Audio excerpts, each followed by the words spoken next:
Hi everybody, and welcome to Matrix Live Season 6 episode, we have no idea, 40, Who knows? 37, 38. I got it wrong last time I did one of these and nobody noticed, so I'm not going to even try to get it right this time. But we are here with Erik, who Hello. I've just grabbed out of the office because he made the terrible mistake of coming into the physical office today. I've completely forgot I should avoid Fridays. Yeah. You're literally taking your life into your own hands by coming here when we need somebody to pick at random as a victim for Matrix Live. So, thought it might be useful or interesting for everybody to hear about the stuff you've been doing on Synapse recently for performance, because you haven't spoken about this recently. You did that really good Matrix Live with Dan about something a while back. Yeah. The really good one. It was either yesterday or like several years ago. I think it was about 6 months ago, and I can't remember what it was. It might have been... Oh, God, was it... It wasn't Worker Split Out, surely. No. Oh, it might be Auth Chains? Yes, that might have I've done that. been the Auth-Chain stuff. Either way, tell us about the cool, amazing performance stuff you're doing now. And I will take the microphone out of your face. So this quarter we on the Synapse team we spent some time trying to figure out where we want to go next to make. It's quarter. Where does this quarter thing come from? They're called quarterly goals. Like, I don't know what's happened. We never used to talk about quarters and quarterly goals. I mean, admittedly, it's useful to vaguely know what's happening the next couple of months, but I'm alarmed that it seems to have permeated into people's souls much more deeply than I would hope. Anyway. Okay, we were trying to decide what to do next in some sort of time frame, and what we came up with was that room joins, especially towards MatrixHQ, seemed a tad slow, shall we say? Like 10 minutes to join MatrixHQ on a fresh server, and meanwhile Element sits there for 2 minutes before it times out and gives up, and it's awful. Yeah, and then you're like, what's going on? And then 10 minutes later, MatrixHQ just magically appears in your sidebar, and it's all very confusing and not great.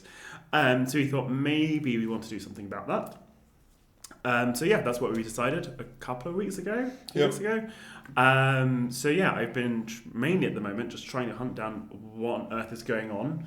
12 minutes, even for a huge room like MatrixHQ, seems a bit excessive and a little bit buggy. How much state do we have in MatrixHQ these days? I think the full number of events is 125,000. Wow, and that's only for 25,000 joined users.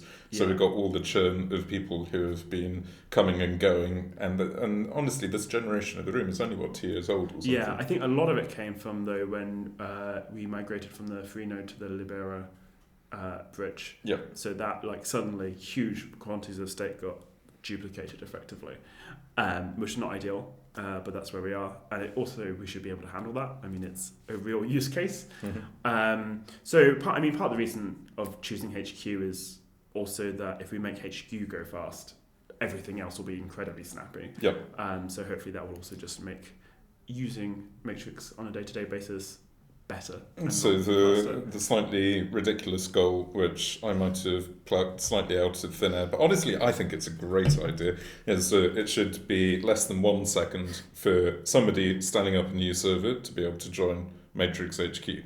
This is quite ambitious, given it's 12 minutes right now, but I reckon that it might force us to look at things in, frankly, a way that if you're on Discord or Slack or Teams or any other platform, and you tried to join a room, for whatever reason, if it took more than a few seconds, you're going to think it's a bit shit, if you excuse my language. And just because we happen to be decentralized and encrypted and all the other fancy stuff, there really isn't any excuse from a user perspective why we would be slow. And it's a bit sad to say, well, no, it's just the way it is, because all that will happen is that every random person on Hacker News and Reddit will scream about how slow and bloated Matrix and Synapse is, which is kind of unfair if there is a way to engineer around it. So what have you found so far? It took 12 minutes to join MatrixHQ on my brand new test server. If you've been seeing the testjoin.jkr.re coming and going on MatrixHQ, that would be me. I'm sorry for the spam. And this is a 386 or a 486 or a Pentium, or oh god only knows, it's a random Linode VPS, so it should actually be quite fast. It should be reasonably fast, and representative of the sort of hardware people are using. It's definitely not the fastest. It's a lot slower than my laptop, for example. That was... I wasn't expecting it to take 12 minutes when I tried. Last time I joined MatrixHQ, it took a lot less than that. Yeah, I think my kind of vague mental image is that it's like 3 or 4 minutes. Where it's longer. It's long enough for Element, whatever it's called, to like time out at least 2 or 3 times. Yeah. And just feel really, really buggy, as well as, frankly, destroy the CPU on the poor little joining server. Yeah. So what was it spending the 12 minutes doing?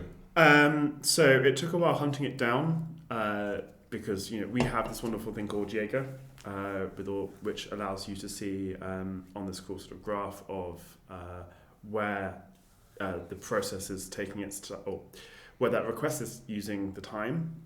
So you can see your process request took 12 minutes, and then the idea is that it took this much in database and this much in outbound federation. Unfortunately, it said it used like 45 seconds talking to outbound federation to do send join, and then just a bunch, like huge swathes of random queries. So it's not at all useful initially, so I had to add tons and tons of spans everywhere to try and figure out what's going on. So it's now spending 12 minutes talking to Jaeger, presumably? Mainly, yes. I mean, it's slowed down a lot, but never mind. It does allow you to see where things are going. Discovered that 45 seconds getting all the state from matrix.org, and then about 3.5 minutes just verifying and fetching the server keys and then verifying the signatures on all 125,000 events, which is a very, very long time. But how much of that was talking to random slow servers trying to find... All of that was talking to matrix.org. Oh, right, because we were using matrix.org as the trusted key server. Right. Yeah. So that was interesting. Unfortunately, we have just tried to make that a lot faster. So we have all this cool batching logic going on to batch up all the key requests and do all of that, which meant that it's incredibly difficult to trace through the system where the requests are going. They're all kind of happening in background processes, and trying to get the spans across is all very difficult. Adding a hell of a lot of logging, I finally managed to track down that it looks like spending almost all of its time just doing CPU to actually do the verifying of the signatures. Oh, wow. To the extent where Synapse would try and send a request off to matrix.org. Gosh, I'm getting so confused with MatrixHQ and matrix.org. To get more keys, and it was saying that took 55 seconds, where matrix.org actually responded in less than 1 second. It was really creaking. And that's due to the reactor on the local Synapse actually being gummed up. You're doing libsodium stuff? Yeah, libsodium stuff. A little bit of serializing to canonical JSON, because that can't really happen in Python, annoyingly. So yeah, it was just, and because it's 125,000, ideally we'd just, verifying a signature is quite fast. And the FFI overhead of talking to libsodium is quite fast. But 125,000 of those obviously adds up, and you have overhead all over the shop. And because it's so small each time, actually sticking on a thread pool doesn't even really help. And does the global interpreter lock get in the way as well when we're calling out var FFI to libsodium? Or does it release it? It releases it, but I think I tried putting it on a thread pool and it took longer, and I think what's going on is that it releases the GIL, but then immediately picks it up again, basically because it's so fast and right. So it isn't actually really winning at all. Yeah, in fact, it's almost the batching. I mean, could we batch it up more? I don't think so, because you're having to do each event at a time. So we could potentially write a library in C that does all at once, and that might help. So I was trying to figure out, how to write it in Rust. I was like, how fast can we actually make this or if this wasn't just Python, which is quite slow, how fast could this go? And so, yeah, I loaded all the events up into Rust and then tried to verify the signatures using Rust. And that still took about 8 seconds, which is, and I think it took 12 seconds in Python. So this was on my laptop. Okay. So it's still quite slow in Rust. If we stick it into a thread pool in Rust, because you can actually parallelize and use threads in Rust, that went down to 4 seconds. I haven't done it on the VPS. So did you see the fast CRDT paper, by the way, the Share.js dude published the other day? No, I didn't. It's really fun read. It was so it's the guy who wrote the Google Wave operational transform algorithm and has kept doing it again and again and again, and has finally decided to give CRDTs a go. CRDTs were horrifically slow, so he went and wrote a Rust CRDT thing, but spent way too long worrying about the cache optimization of the data structures on it, and got like an order of magnitude improvement by packing the Rust data structures the right way. And it was like, I wouldn't have been able to do this in any other language kind of thing. Definitely well worth that sounds really fun.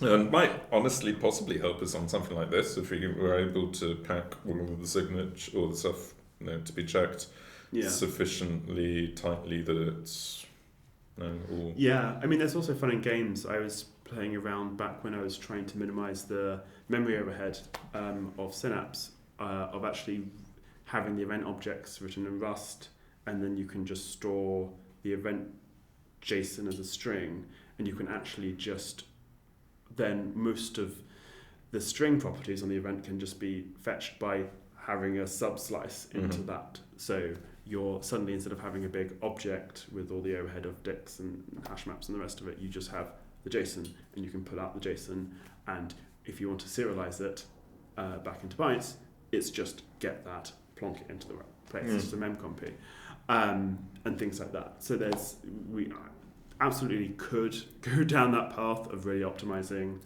kind of the cache and how we store these things and represent them in memory, which would be fun. I would love to do it, but I'm not sure it's... Well, surely the big elephant in the room, presumably hiding behind the big black matrix banner, is that if only we didn't have to validate 120,000 events, then perhaps things might go faster. Well, I mean, so it takes 3 minutes to verify all these events and then 7 minutes to persist them. So, yeah, absolutely. I think on the persistence thing, we can probably just up the batch size some more, because I think it's coming at 100 or 1,000 or something like that. But still, that is going sufficiently slowly that it's going to take quite a lot of optimization even to get it down to seconds as opposed to minutes. Right. So how can we reduce the 125,000 or whatever it is, Erik? Tell the audience live now. So the obvious thing is to send less state. There has been 2 proposals for this. The first proposal is to basically lazy load state in much the same way as when you open up a room in Element. You lazy load the membership list, so you don't get all the members down sync. You just get a few, depending on what members or what messages there are and things like that. And that's enough for you to render everything. And unless someone clicks the "I want to see who's in the room," you never need to fetch that. So that's one idea. And the other idea is to actually try for once to purge all those leaves out, because all of those leaves. Actually going to delete state in Matrix. People keep asking the question, how do you delete state? I can remember asking you the day we launched Matrix, like before we went to TechCrunch Disrupt in a little Airbnb in San Francisco. I said, Erik, by the way, how do we delete state? And he said, we'll think about that later. So here we are, 7 years later. I was trying to do it, but then I think I needed sleep. And that was that. Never thought about it again. Yeah. So both of those things have a lot of merit. They're both also complicated in ways that make me scream slightly internally. Leaves. The reason why we have leaves in the state is because they're effectively tombstones. So we have state resolution. So when you have a fork and you come back again and join the 2 bits of the DAG, you need to be able to tell whether this join on one side is there because they're newly joined or because they've left.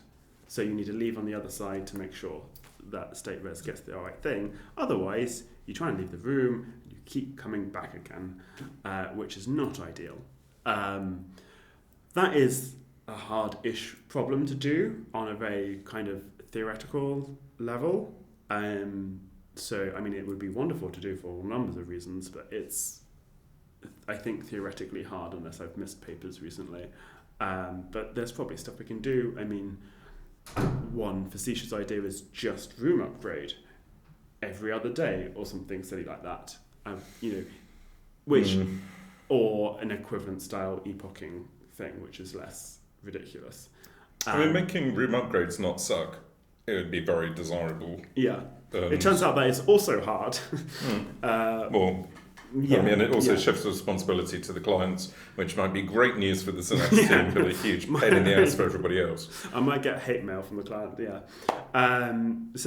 it's there's all sorts of reasons to try and do it, but it's also hard with the capital H. And you're still only going to get it down to like 30,000 events, which is better. Still, it's better, but a lazy loading thing could get you down to 3,000 events, so another order of magnitude. Yeah. So what are the pain points on the lazy loading thing? The lazy loading thing is interesting. It's kind of, I haven't dug too much into it. The big issues is making sure we can do it without introducing too much pain to clients, which is where You realise that the clients get like partial state all the time anyway due to bugs in Synapse. Well, so I'm not sure the clients are going to be that surprised. I have no idea how that happens still. But it does still happen, so I wouldn't worry about, oh my god, we're going to send partial state to clients. I get hate mail about that still on Matrix Live. Anyway,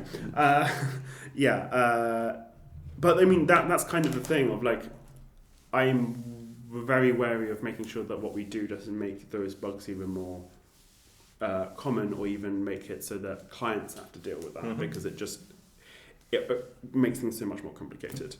But like you say, as we said before, even we actually do lazy load a lot of the state, as it turns out, which I'd mildly forgotten about, with the lazy loading memberships. And guess what? Memberships are the bulk of the data. I'd be very happy to ignore everything but membership events for this to work. Yeah, because the thing is, the big problem I've always tried, two big things that have been in the back of my mind is, how do you figure out what state the client needs when you're joining your room? It turns out to a certain extent the clients are telling you that with the lazy loading membership flag. Yep. Though you somehow need to do that when you're figure out how that works between /sync and /join. I don't think you can assume that everybody has lazy loading on potentially, or just block them if they don't.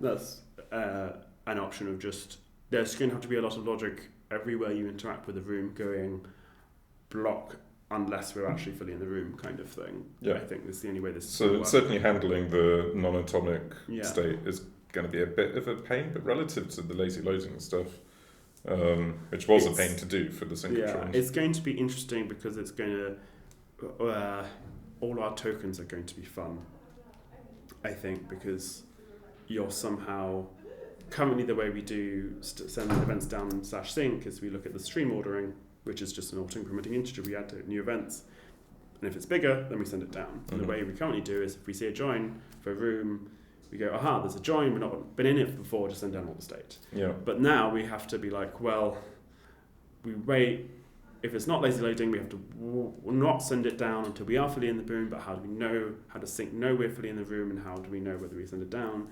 It's solvable, but starts to become, I think, potentially funky with the tokens, or adding in dummy rows or something. Yeah, it's just fiddly, isn't it, to go and put a double phase commit basically into it. But, it's fiddly, but not capital H hard.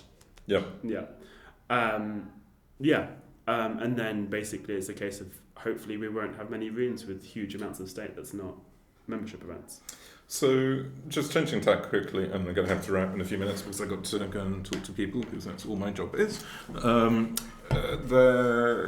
Travis said that he rebuilt his server the other day, and normally it would take about 2 hours for t2bot.io to recover after being completely down for however many hours. 1 second. However, in this instance, it recovered in like 6 minutes rather than 2 hours. Any idea? Well, this is amazing news which you haven't heard before. Slightly surprising, though, we have recently changed the way we handle incoming federation, and instead of blocking the send request with all the events in, on actually processing those events and fetching all the missing prev events and persisting them in the database, we just persist those events into a staging table. Oh, right, so it will be that thing Yeah. that basically decouples makes sure that you don't block when you're receiving federation. Yeah, and then that will queue everything up nicely. There was also new logic, which I think has been released, where we ensure that for a given room, that queue of events is no larger than 100. Mm-hmm. So it kind of makes sure you're not doing... The classic failure mode is like you process one event, and by the time you get the next event, it's like 100 events along, and then you have to do all of that complicated fetching missing events and doing state and blah, blah, blah, blah, blah. And then you've fallen behind again, and you just end up with a very bitty state everywhere. And so just breaking that vicious circle by staging it nicely when it lands on the server. And making sure that queued up events are bounded. Well, if you haven't noticed, yet, that your Synapse is federating much more smoothly and recovering after outages much better, and it's due to that. And in the near future, I heard on-air commitment that obviously Synapse will be joining MatrixHQ in less than 1 second, possibly even less than 1 millisecond, depending on the speed of light where you live. And hopefully we will benefit from that sometime soon. Any idea when we're going to start seeing stuff landing? Oh, Lord only knows. I heard that is next week or possibly September. Brilliant. Thank you, Erik, for being hijacked, and good luck on this. It's fiddly, but at least it's not hard with a capital H, and it will make a lot of people very, very happy, and will hopefully make Matrix even more of a compelling alternative to the evil ivory towers of Discord and company. Have a good week, everybody. See you, everyone. Bye.